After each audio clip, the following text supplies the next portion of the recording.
काय आलं सुरुवात आपण चर्चेला अशी करावी काही इथलच्या केसा काही काय आदर केला इथलच्या फॉरेस्टचा काय आदर केला सुरुवात अशी व्हावी मला ते प्रोजेक्ट पाहणे अगोदर सुरुवात अशी व्हावी 73 घटना दृष्टीने नाही नाही ते नंतर घेऊयात आपण याचं काय करते सांगा आधी काय होते की ते आमचा अहो तो आमचा गाव आहे साहेब तो आणि याचं यांनी काय करते आधी सांगा आम्हाला देशाचं आणि पाकिस्तान अनुसूचित काय केलं नाही ते बघणे आधी हे सांगावं त्यांनी आम्हाला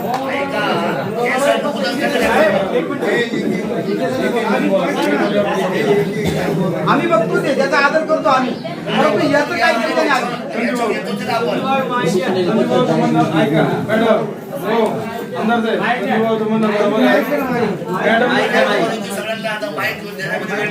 संजीव भाऊ म्हणणं बरोबर आहे. मॅडमनी याच्याविषयी 2 शब्द सांगावे सुरुवातीला मग हे चालू तरी पण बोलू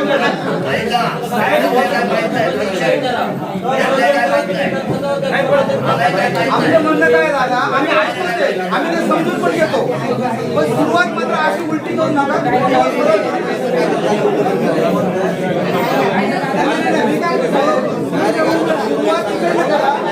यांनी हे सगळं बनवून आपल्याला केसं काढण्याचं काय केलं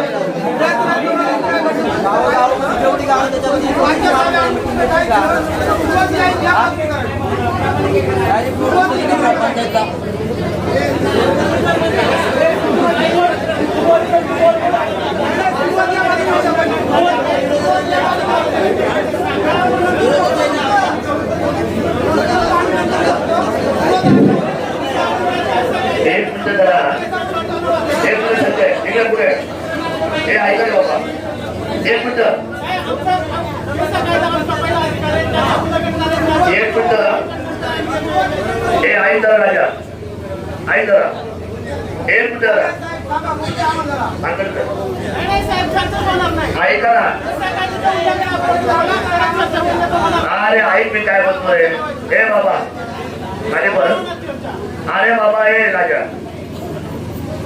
मी माझ्या भाषणात काय बोलतोय माझ्या प्रास्ताविकमध्ये पैसा ऐका अरे मी हा प्रश्न केला पाहिला शासनाला की पैसाला बाजूला ठेवून हा प्रोजेक्ट होणार नाही मी सांगितलं ना ऐका पैसाला बाजूला ऐका हो पैसाला बाजूला ठेवून आपल्या कामच काय करायचं आता पुढचा झाला गेला आहे हे सांगितलं ना आता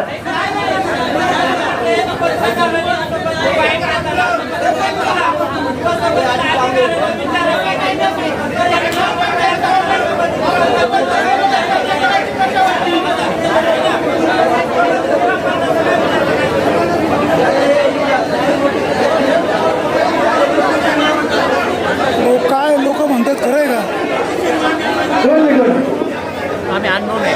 आपल्याला मीटिंग व्यवस्थितच करायचंय फक्त मुद्दा जो आहे ना खरं म्हणजे तो मुद्दा समजून घ्या म्हणजे आम्ही जे बोलतोय ना ते आपण मुद्दा नाही कोणी गोंधळ करू नका आपल्याला मला फार प्रॉब्लेम नाही मला आपल्या ऐका करा मला फक्त ही मीटिंग तहसीलदार करायची हे मला फक्त सांगायचं तसा मुद्दा नाहीये आपण आहे ना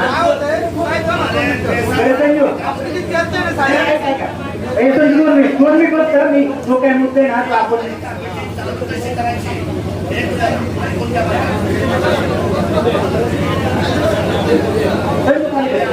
एक मिनिट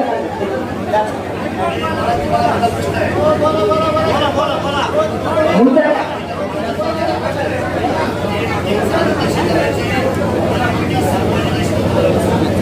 आपण साहेब हा जो रिपोर्ट आहे म्हणजे आमचा मुख्य मुद्दा काय किंवा आपला जो मुख्य मुद्दा काय असायला पाहिजे त्या अनुषंगाने खरं म्हणजे मीटिंग आहे साहेब. दोन्ही पण आपले जे महाराष्ट्र नियंत्रण मंडळाचे जे अधिकारी आहेत त्यांच्यासोबत ऑलरेडी आम्ही जाऊन चर्चा केली होती.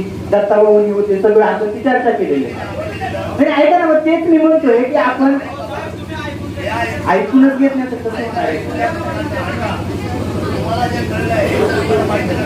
आणि मी तेच सांगतो ना मग त्याच्यानंतर आपण सुरू करू ना की काय हा मुख्य मुद्दा काय आपला की हा जो प्रकल्प आहे बरोबर, तर तो जो काही प्रकल्प आहे ना, आता आपण डायरेक्ट जर प्रेझेंटेशन चालू केलं तर त्या प्रकल्पामध्ये काय आहे काय नाही हे सगळं आपल्याला ते सांगणार बरोबर ना, आणि मग आपण त्या काय त्याच्यामध्ये आहे काय नाही त्याच्यावर आपण चर्चा करणार.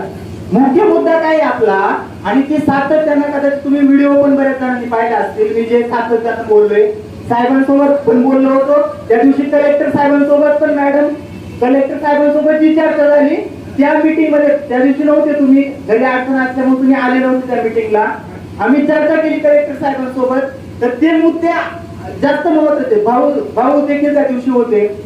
मुख्य मुद्दा काय आहे की हा जो प्रोजेक्टचा रिपोर्ट जो बनवलेला आहे ना, तो रिपोर्ट बनवायच्या आधी, त्या रिपोर्ट बनवायच्या आधी खरं म्हणजे जे आपल्या ग्रामसभा आहेत ना, त्या ग्रामसभांमध्ये चर्चा करणं गरजेचं आहे. ते चर्चा करणं, आणि जे काही आता हे प्रेझेंटेशन होते ना, हे इथं प्रेझेंटेशन होणार, ते आमच्या ग्रामसभांमध्ये प्रेझेंटेशन व्हायला गरजेचं होतं. हे झालेलं नाहीये, हे लक्षात घ्या. जे काही पेसा कायदा जो आहे आपला, त्या पेसा कायद्यामध्ये स्पष्ट म्हणलेले, एकदम स्पष्ट आहे का, प्रत्यक्ष ऑलरेडी प्रत आहे आपल्याकडं, त्या पेसा कायद्यामध्ये स्पष्ट म्हटलेलं आहे आपली जमीन घेण्यासाठी फक्त नाही, जेव्हा शासन किंवा कोणती एजन्सी जेव्हा एखादा प्रकल्प आणायचा आहे आपल्या याच्यामध्ये, काढूनच जाणार आहे मला प्लीज, तुम्हाला वाचून दाखवतो मग समजेल की मी काय बोलतोय ते. जेव्हा एखादा प्रकल्प आपल्या भागामध्ये, जो काही भाग आपला पेसा क्षेत्राचा भाग आहे, 26 नंबर मी तुम्हाला वाचून दाखवतो, त्या दिवशी कलेक्टर साहेबांसोबत पण मॅडम आम्ही ही चर्चा केलेली आहे. म्हणजे काय आहे की आपल्या अधिकाऱ्यांना सुद्धा खरं म्हणजे हे माहित आहे की माहित नसल्याचं सोंग आणलं जाते, ते माहित नाही खरं म्हणजे. पेसा कायद्याचा हा रिपोर्ट आहे, त्याच्यामध्ये 26 नंबरचा मुद्दा आहे, भूमी संपादनापूर्वी विचार विनिमय या टायटल खाली आहे. शासन त्यावेळी अंमलात असलेल्या कोणत्याही कायद्याच्या तरतुदीमुळे अनुसूचित क्षेत्रामध्ये भूमी संपादनाचा विचार करीत असेल तर, हे लक्षात घ्या, जमीन आपली घेण्यासाठी नाही. जेव्हा शासनाने काय त्याचा रिपोर्ट म्हणजे विचार केलेला आहे, तो विचार जेव्हा करत असेल तेव्हा शासन किंवा संबंधित भूमी प्राधिकारी प्रस्तावासोबत पुढील लेखी माहिती ग्रामसभेकडे सादर करील. लेखी माहिती हा रिपोर्ट नाही, कचरा रिपोर्ट आहे, हा लक्षात घ्या.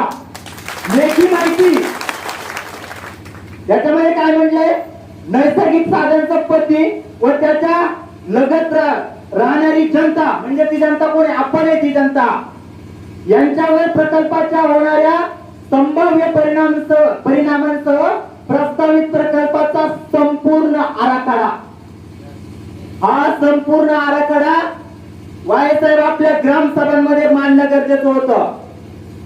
त्याच्यानंतर असं म्हटलंय की प्रस्तावित भूमी संपादनाचे तपशील, किती जमीन जाणार आहे, कोणाची जमीन जाणार आहे, कशासाठी काय कोणकोणती जमीन वापरली जाणार आहे, याचा तपशील आमच्या ग्रामसभेमध्ये सादर करणं गरजेचं आहे.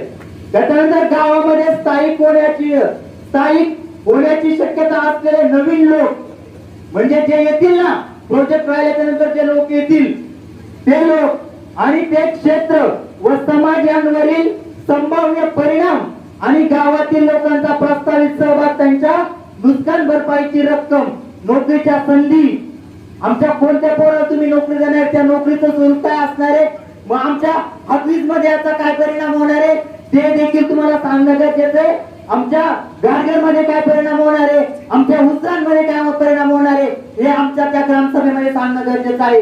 हा रिपोर्ट येण्याच्या आधी संपूर्ण माहिती मिळाल्यानंतर संबंधित ग्रामसभा या संबंधित प्राधिकरणाच्या किंवा शासनाच्या प्रतिनिधींना बोलवण्यास सक्षम असतील. पुढचं लक्षात घ्या, समज पाठवलेल्या अशा सर्व व्यक्तींनी मुद्दाने स्पष्ट व अचूक माहिती सादर करणे अनिवार्य आहे.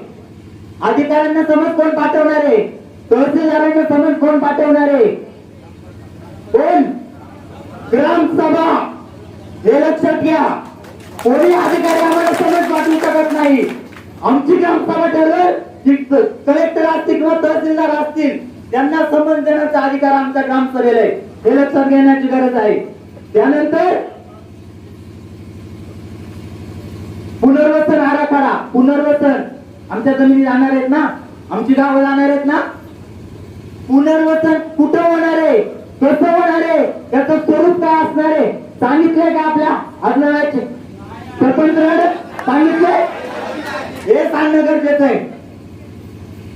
मला वाटतंय की मी याच्या बोलतोय ना, अधिकाऱ्यांनी यांचे मिनिट्स करावे खरं म्हणजे. एकच मिनिट फक्त. तर मला वाटतंय की हे जे काही थोडक्यात तुमच्या सगळ्यांच्या लक्षात आलेलं असेल की आम्ही सुरुवातीला जे म्हणत होतो जे बोलायचं, तर हे बोलायचं आहे ग्रामसभेला संपूर्ण अधिकार आहेत. जेव्हा आता हा जो रिपोर्ट आहे तो रिपोर्ट मी स्वतः वाचलेला, आमच्यापैकी बऱ्याच जणांनी तो रिपोर्ट वाचलेला आहे. त्या रिपोर्ट मध्ये काय आहे काय नाही त्यामध्ये तुम्ही बऱ्याच जणांमध्ये आता जे काही प्रचार चालू आहे त्याच्यातून माहीत झालेला आहे. मुख्य मुद्दा काय आहे, हा रिपोर्ट तुम्ही कशाच्या आधारावरती बनवला आहे, आधार काय या रिपोर्टला, कोणाची परवानगी घेतलेली आहे, हा मुख्य मुद्दा आहे. म्हणून आमदार महोदयांना माझी एक नम्र विनंती आहे की आजची आपली जी सभा आहे ना, जेव्हा हा रिपोर्टवरती आपण चर्चा करू ना, ऑटोमॅटिक या सगळं वृत्तपत्रात येणार आहे.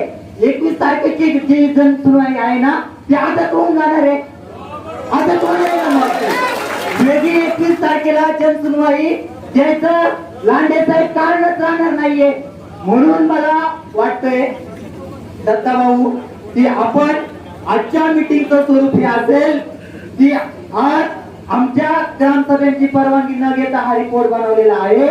म्हणून कलेक्टर साहेबांनी आणि कलेक्टर साहेबांचे जे काही प्रतिनिधी आलेले आहेत त्या सर्व महोदयांना माझी विनंती आहे की आपण हा जो काही अहवाल आहे, ही जी काही जनसुनावणी असेल किंवा हा जो अहवाल असेल त्याच्यावरती चर्चा कधी होईल, जेव्हा ही सगळी प्रक्रिया घडेल. म्हणून ही प्रक्रिया घडलेली नाहीये. मग ही जर बेकायदेशीरित्या प्रक्रिया घडलेली असेल, पेसा कायद्याचं उल्लंघन करणारी जर प्रक्रिया घडलेली असेल, तर 21 तारखेची जी काही जनसुनवाई आहे ती ऑटोमॅटिक ही बेकायदेशीर करते. ती जनसुनवाई होता कामा नये याच्यासाठी आजची बैठक आहे आणि मला वाटतं या सगळ्या मुद्द्यांवरती आज चर्चा व्हावी. थँक्यू. आता सुद्धा तुमच्या परवानगीने या ठिकाणी मी 2 मिनिटांमध्ये जे आम्ही आजपर्यंत जे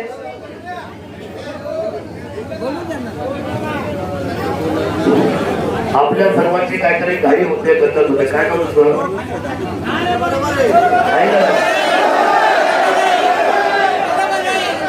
बरोबरच आहे, मी याच मुद्द्यावर आहे, बरोबरच आहे. सांगतो तुम्हाला काय गप्पत आहे. जिल्हाधिकारी कार्यालयामध्ये मी तर काही भेटायला गेलो नाही या गोष्टीवर. मग मी काल पहिल्यांदा गेलो होतो. माझ्या नंतर तुम्ही साहेब जाऊन आणि जिल्हाधिकारी भेटून आले, अवसर तुम्ही भेटून आले. जिल्हाधिकाऱ्यांचं काय म्हणणं होतं, जिल्हाधिकाऱ्यांचं काय म्हणणं होतं, काय म्हणतो तुम्ही मित्रांचा रिपोर्ट घेतला काय, सोमनाथ होता की सोमनाथ होता की आता काय म्हणतो होतं जिल्हाधिकाऱ्यांचं, माईक द्या, माईक हो, माईक द्या, माईक माईक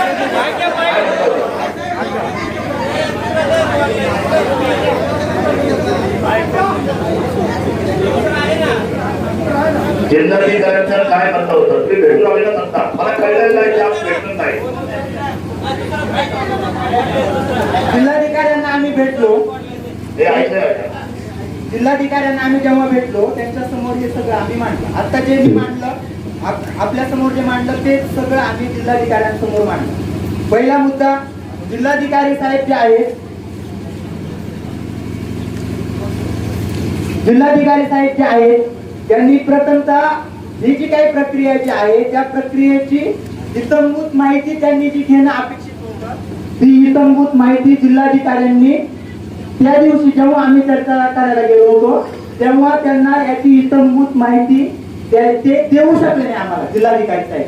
ती हे सगळं जी प्रक्रिया आहे ती प्रक्रिया काय आहे, तिथं काय घडलेलं आहे, कोणकोणती प्रक्रिया झालेली आहे याबद्दल जिल्हाधिकारी साहेबांना देखील ब्रीफिंग केलं गेलेलं नव्हतं. हा पहिला मुद्दा. दुसरा मुद्दा, जिल्हाधिकारी साहेबांनी एकतर व्यवस्थित चर्चा करणं गरजेचं आहे. काहीतरी शिष्टमंडळ आलेलं आहे, त्यांनी चर्चा करणं अपेक्षित आहे. ती चर्चा देखील जिल्हाधिकारी साहेबांनी व्यवस्थितपणे करून आणलेली नाही. हा दुसरा मला वाटतं. आणि काय होते हे सरकार सारखंच हे माईक पण झालेलं वाटतं. तिसरा मुद्दा की जिल्हाधिकारी साहेबांनी आम्हाला सांगितलं की तुमचं जे म्हणणं आहे ते म्हणणं तुम्ही लेखी स्वरूपामध्ये अजून विस्तृत स्वरूपामध्ये मला द्या. आणि लगेच त्याच्या दुसऱ्या दिवशी आम्ही त्याचा ड्राफ्ट बनवला. आता जे मांडलं, जे रेफर केलं, त्याचा ड्राफ्ट बनवला. जिल्हाधिकारी साहेबांना आपण सबमिट करायचं. आमदार महोदय, जिल्हाधिकारी साहेबांना आपण ते सबमिट केलं आहे. मला अशी आज अपेक्षा आहे, ज्या अर्थानं ते निवेदन ऑलरेडी 2 दिवसांपूर्वी जिल्हाधिकारी साहेबांपर्यंत पोहोचलेलं आहे आणि जिल्हाधिकारी साहेबांनी त्यांचे प्रतिनिधी आज तिथं मीटिंग मध्ये पाठवलेले आहेत.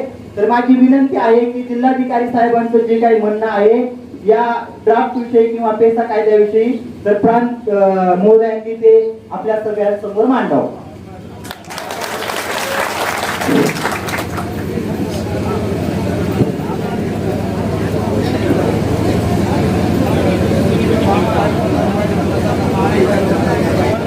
अरे अरे कोणाला माहित नाही काय? माहित नाही पण कलेक्टरला माहित नाही. कलेक्टरला माहित नाही. माहिती घेऊन यायचं ना. कलेक्टरला माहित नाही. यांनी माहिती घेऊन यायचं ना. भाजपच्या अधिकारी आले ना, त्यांच्या काही आमदारांनी अशा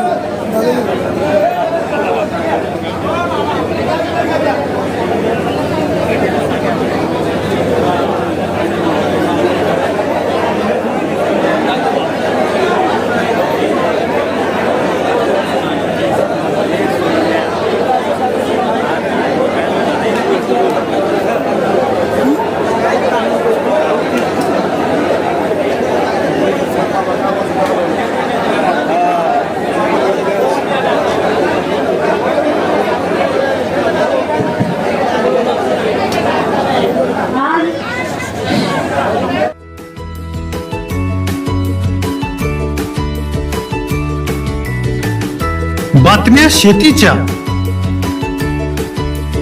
बातम्या मातीच्या,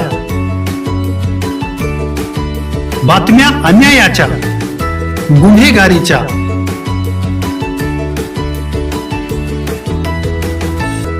राजकारणाच्या आणि समाजकारणाच्या,